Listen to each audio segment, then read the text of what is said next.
సికింద్రాబాద్ మొఘల్ చక్రవర్తుల నిరంకుశ పాలన, జామీందారులు, జాగీర్దారులు, భూస్వాముల దేశముఖ్ల దోపిడీని ఎదిరించి అణగారిన వర్గాల హక్కుల కోసం పోరాటం చేసిన యోధుడు సర్దార్ సర్వాయి పాపన్న గౌడ్ అని కంటోన్మెంట్ బోర్డు మాజీ ఉపాధ్యక్షులు జంపన ప్రతాప్ పేర్కొన్నారు.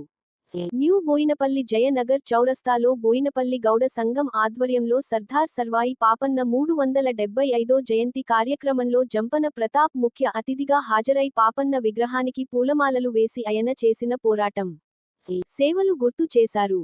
ఈ సందర్భంగా జంపన ప్రతాప్ మాట్లాడుతూ సబ్బండవర్గల మీద జరుగుతున్న దౌర్జన్యాలకు ఎదురొడ్డి గేరిల్లా సైన్యం ఏర్పాటు చేసి మొఘలుల సామ్రాజ్యం దండెత్తి గోల్కొండ కోటను ముట్టడించిన ధీరుడని అన్నారు. ఆయన పోరాట పటిమను, ఆశయాలను ప్రతి ఒక్కరూ ఆచరించాలని అన్నారు. ఈ కార్యక్రమంలో గౌడ సంఘం ప్రతినిధులు, రేజ్లింగ్ కోచ్ సాయిబాబా యాదవ్, కరణ్ సింగ్, యాదగిరి యాదవ్ స్థానికులు పాల్గొన్నారు.